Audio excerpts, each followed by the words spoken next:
জানিয়ে দেব এই মুহূর্তে হাতে পাওয়া সর্বশেষ গুরুত্বপূর্ণ আপডেট বাংলা সংবাদ। শুরুতেই থাকছে একান্ত সাক্ষাৎকারে সোহেল তাজ। শেখ হাসিনা দুহাতে টাকা বানাতে বলতেন। আওয়ামী লীগ সরকারের সাবেক স্বরাষ্ট্র প্রতিমন্ত্রী তানজিম আহমেদ সোহেল তাজ স্বাধীন বাংলাদেশের প্রথম প্রধানমন্ত্রী তাজউদ্দিন আহমেদের সন্তান। বিভিন্ন সময় জনগুরুত্বপূর্ণ এবং নানা অসঙ্গতির বিরুদ্ধে কথা বলে তরুণ প্রজন্মের মনোযোগ কাটতে সক্ষম হন তিনি। রাজনীতি থেকে সরে যাওয়া নিয়ে এই বিশিষ্টজনের সাক্ষাৎকার নিয়েছেন জাকারিয়া ইবনে ইউসুফ। প্রিয় দর্শক, তিনি তার সাক্ষাৎকারে শেখ হাসিনার নানা অপকর্ম ফাঁস করে দিয়েছেন। এ বিষয়ে জানাবো বিস্তারিত একটি প্রতিবেদন, সঙ্গে থাকুন। এবারে জানাবো রাজবাড়ীর বালিয়াকান্দিতে আধিপত্য বিস্তারকে কেন্দ্র করে বিএনপির দুগ্রুপের সংঘর্ষে অন্তত 15 জন আহত হয়েছেন। শুক্রবার রাত 8:30টার দিকে বালিয়াকান্দি চৌরঙ্গি মোড়ে এ সংঘর্ষের ঘটনা ঘটে। জানাবো ইসলাম ধর্ম এবং মহানবী হজরত মোহাম্মদ সাল্লাল্লাহু আলাইহি ওয়াসাল্লামের বিরুদ্ধে জঘন্য কটূক্তির অভিযোগে ভারতের হিন্দু পুরোহিত রামগিরি মহারাজ এবং বিজেপি নেতা নীতেশ নারায়ণ রানের মৃত্যুদণ্ডের দাবিতে বিক্ষোভ মিছিল করেছে বাংলাদেশ খেলাফত আন্দোলন। এদিকে আজ রাতে 4 ঘণ্টা বিঘ্ন হতে পারে ইন্টারনেট পরিষেবা। পটুয়াখালীর কুয়াকাটা স্টেশনে সংযুক্ত সব সার্কিটের ব্র্যান্ড উইথ পরিষেবা রক্ষণাবেক্ষণ কাজের জন্য আজ রাতে 4 ঘণ্টার জন্য ইন্টারনেট সেবা বন্ধ থাকবে। শুক্রবার এক বিজ্ঞপ্তিতে এ তথ্য জানিয়েছে বাংলাদেশ সাবমেরিন কেবলস পিএলসি। জানিয়ে দেব ভারত থেকে গরু পাচারকালে 2 বাংলাদেশি সহ আটক 5। ভারতের পশ্চিমবঙ্গের মুর্শিদাবাদ এবং মালদহে বাংলাদেশ ভারত সীমান্ত দিয়ে অবৈধভাবে গরু পাচারকালে পৃথক অভিযানে 5 জনকে আটক করেছে ভারতীয় সীমান্তরক্ষী বাহিনী। তাদের মধ্যে 2 জন বাংলাদেশি এবং 3 জন ভারতীয় রয়েছেন। এবং সর্বশেষ জানাবো আন্তর্জাতিক সংবাদ। বৈরুতে আবাসিক ভবনে ইসরায়েলের দফায় দফায় হামলা। লেবাননের রাজধানী বৈরুতে বেশ কয়েকটি আবাসিক ভবনে দফায় দফায় হামলা চালিয়েছে ইসরায়েল। রাজধানীর দক্ষিণাঞ্চলে এই নজিরবিহীন হামলা চালানো হয়েছে। এতে বহু হতাহতের মধ্যে শিশু রয়েছে। বিশ্ব নেতাদের যুদ্ধবিরতি চুক্তির আহ্বানে সাড়া না দিয়ে লেবাননে অব্যাহত প্রাণঘাতী হামলা চালিয়ে যাচ্ছে ইহুদিবাদী ইসরায়েলি বাহিনী। এতে গত সোমবারের পর লেবাননে 7 শতাধিক নিহত হয়েছেন। এতক্ষণ শিরোনাম শুনছিলেন, এবার বিস্তারিত। প্রিয় দর্শক, আপনি যদি এই চ্যানেলে নতুন হয়ে থাকেন, ভিডিওটি দেখতে দেখতে চ্যানেলটি সাবস্ক্রাইব করে আমাদের সঙ্গে থাকুন। আর এই ভিডিও সম্পর্কে আপনি আপনার মূল্যবান মতামতটি কমেন্ট বক্সে জানিয়ে দিন। আর হ্যাঁ প্রিয় দর্শক, জানিয়ে দিন ভিডিওটি কোথা থেকে দেখছেন। একান্ত সাক্ষাৎকারে সোহেল তাজ 2 হাতে টাকা বানাতে বলতেন শেখ হাসিনা। আওয়ামী সরকারের সাবেক স্বরাষ্ট্র প্রতিমন্ত্রী তানজিম আহমেদ সোহেল তাজ স্বাধীন বাংলাদেশের প্রথম প্রধানমন্ত্রী তাজউদ্দিন আহমেদের ছেলে। বিভিন্ন সময় জনগুরুত্বপূর্ণ এবং নানা অসঙ্গতির বিরুদ্ধে কথা বলেন। তরুণ প্রজন্মের মনোযোগ কাটতে সক্ষম হন তিনি।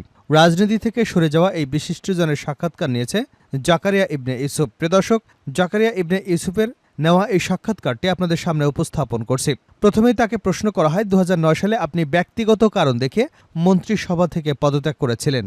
কেন পদত্যাগ করেছিলেন? এর জবাবে সোহেল তাজ বলেন, রাজনীতিতে অনেক বড় স্বপ্ন নিয়ে এসেছিলাম। আমেরিকায় লেখাপড়া করেছি, সেখানে আমার সুন্দর ভবিষ্যৎ ছিল। কিন্তু 1997-98 সালের দিকে ভেতর থেকে তাগিদ পেলাম দেশের জন্য কিছু করা দরকার। দেশে ফিরে অনেক বাধা পেরিয়ে আওয়ামী লীগের সঙ্গে যুক্ত হয়ে নির্বাচন করি। 2001 সালে যখন আওয়ামী লীগের ভরাডুবি হয় তখনও নির্বাচিত ছিলাম। নৌকা নিয়ে বিজয়ী 58 সিটের মধ্যে আমার একটি ছিল। সব মিলিয়ে আমার যাত্রাটা শুরু হয় বিরোধী দলীয় রাজনীতি দিয়ে। বিরোধী দলে থাকতে অনেক নির্যাতিত হয়েছি, পুলিশের লাঠিপেটা খেয়েছি, আন্দোলনের মুখ্য ভূমিকা রেখেছি।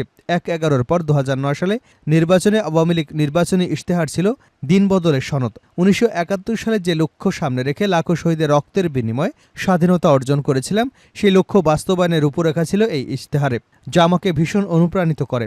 দেশের জন্য ভালো কিছু করার প্রত্যাশায় স্বরাষ্ট্র প্রতিমন্ত্রীর দায়িত্ব নিয়েছিলাম। দেশে সুশাসন প্রতিষ্ঠার স্বপ্ন ছিল। পুলিশ বাহিনীকে সংস্কার করে ঘুষ দুর্নীতিমুক্ত করতে হবে। কিন্তু এক পর্যায়ে দেখলাম দিন বদলের সনদ ছিল ভাঁওতাবাজি।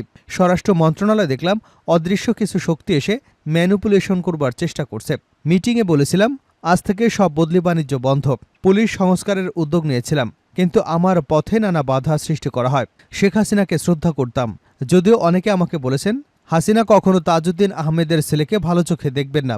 একদিন দেখলাম আওয়ামী লীগের অনেক সিনিয়র নেতাকে সবার সামনে প্রধানমন্ত্রী বলছেন, বিএনপি অনেক টাকা বানিয়েছে, এখন আপনাদেরও 2 হাতে টাকা বানাতে হবে।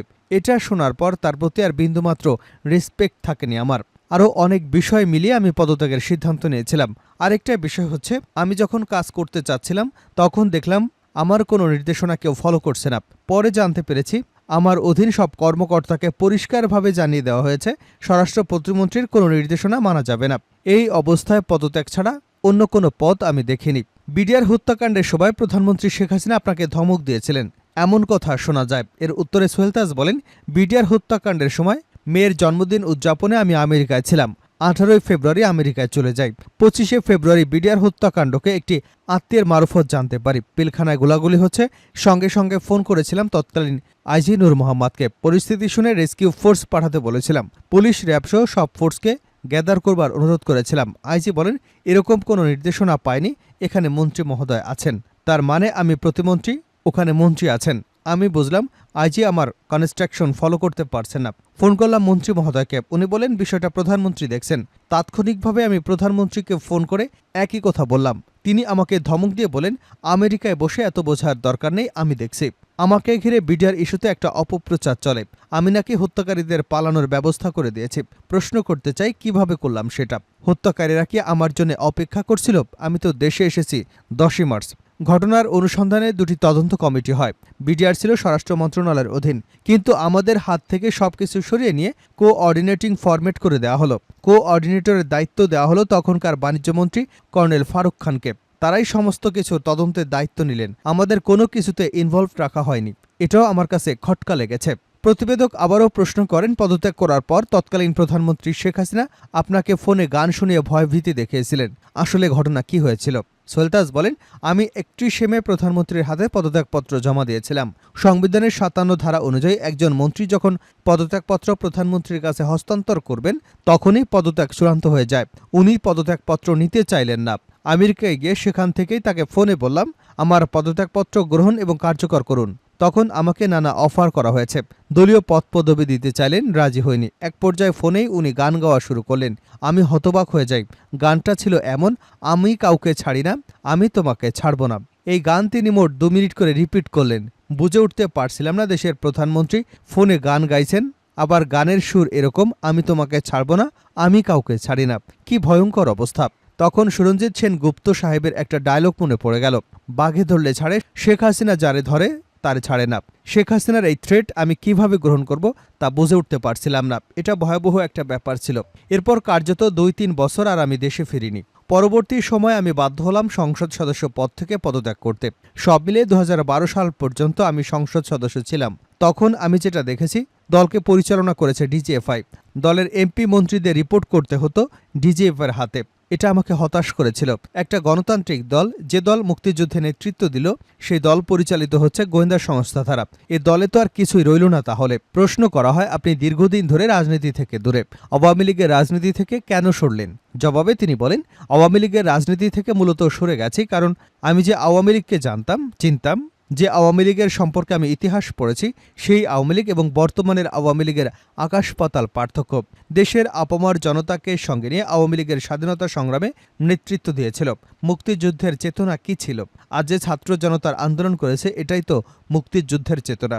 যেখানে সাম্য থাকবে, মানবাধিকার থাকবে, মেধাভিত্তিক সমাজ, ধর্ম বর্ণ নির্বিশেষে সবাই নিরাপদে বাস করবে, সবার বাক স্বাধীনতা থাকবে, একজন নাগরিকের মৌলিক অধিকারগুলো নিশ্চিত করা হবে। সেই বাংলাদেশের জন্যই কিন্তু আমরা পাকিস্তানের বিরুদ্ধে যুদ্ধ করে দেশ স্বাধীন করেছিলাম। সেটাই ছিল আওয়ামী লীগের সত্তা। কিন্তু আওয়ামী লীগ আজ রাক্ষসে পরিণত হয়েছে। সুবিধাবাদী লোভীরা ধনসম্পদ বানানোর জন্য এই সংগঠনটাকে তছনছ করে ফেলেছে।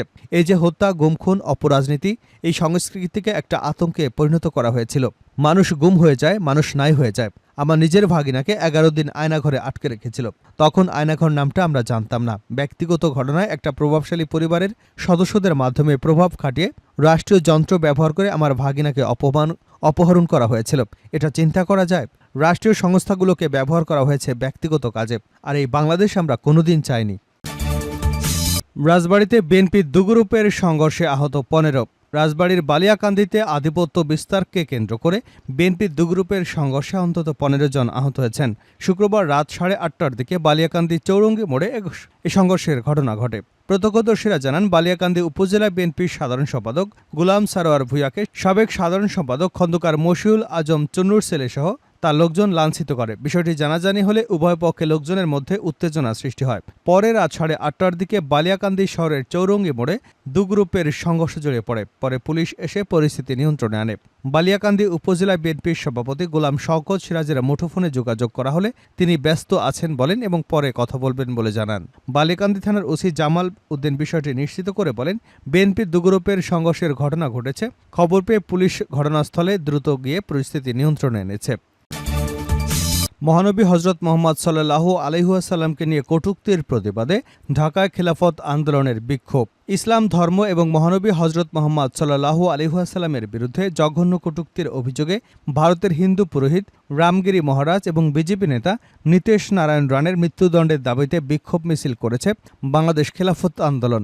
শুক্রবার জুমা বায়তুল মোকাররম মসজিদ থেকে মিছিলটি বের হয়।